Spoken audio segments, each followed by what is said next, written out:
Ya, halo teman-teman, perkenalkan saya Andrew yang bakal kasih berita kalian berita paling hype pekan ini, mulai dari game konsol, mobile, PC, hingga e-sports yang paling up to date.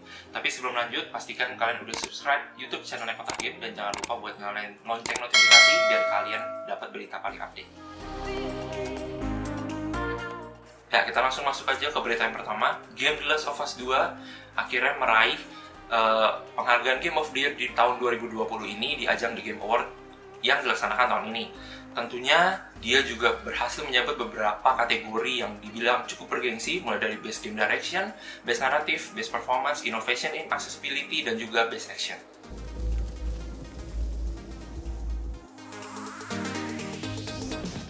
Berita yang kedua bakalan datang dari game buatan CD Projekt Red yang baru aja rilis di tanggal 10 Desember kemarin, yaitu Cyberpunk.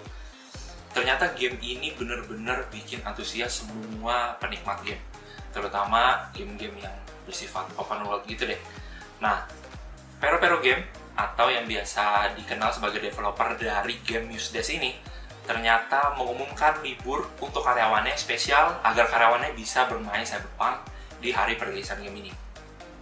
Bener-bener nggak nyangka aja sih, ternyata ada perusahaan yang peduli banget sama gamers gitu. Berita ketiga bakalan datang dari game Free Fire. Garena melalui Facebook resminya mengumumkan kolaborasi global dari game Free Fire dengan Cristiano Ronaldo, atlet sepak bola papan atas yang merupakan pemain andalan dari Juventus. Gak nanggung-nanggung, CR7 ini juga secara resmi menjadi salah satu karakter Free Fire yang bernama Chron. Kolaborasi ini juga menambah deretan nama-nama besar yang sebelumnya telah hadir di game Battle Royale yang satu ini. Kita masuk ke berita yang keempat. Game MOBA yang akan buat HP kentang kalian ini meleleh. Npixel baru saja mengumumkan game yang berjudul Chrono Odyssey. Game bergenre RPG ini menampilkan dunia yang luas untuk dieksplorasi dengan total memiliki 18 kelas yang bisa dipilih. Chrono Odyssey ini juga digadang-gadangkan memiliki jalan cerita yang menarik, musik latar yang bagus, dan juga kehadiran Chris Velasco yang mengerjakan proyek ini.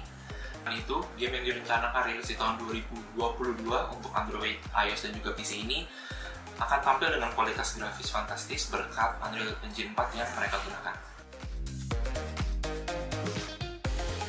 Berita yang kelima bakalan datang dari dunia anime yang berjudul Attack on Titan. Pada tanggal 6 Desember 2020 lalu, para penggemar yang udah gak sabar buat nonton episode pertama dari Attack on Titan Final Season ini langsung mengakses server Crunchyroll secara bersamaan. Efeknya, server dari aplikasi nonton anime tersebut mengalami down akibat banyaknya permintaan akses dalam waktu yang sama untuk menonton lanjutan kisah dari Eren, sang founding Titan.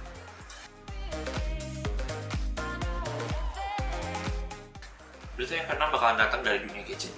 Qualcomm secara resmi mengumumkan hadirnya chipset terbarunya untuk smartphone flagship pada acara Snapdragon Tech Summit, yaitu Snapdragon 888. Prosesor terbaru ini mengalami peningkatan kinerja yang lebih tinggi hingga 25% dari pendahulunya si Snapdragon 865.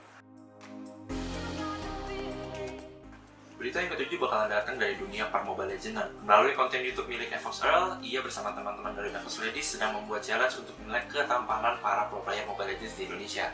Beberapa pemain yang mendapatkan nilai tinggi diantaranya ada BT Haripo, EVOS One, EVOS Rek, dan hampir seluruh dari pemain Alter Ego.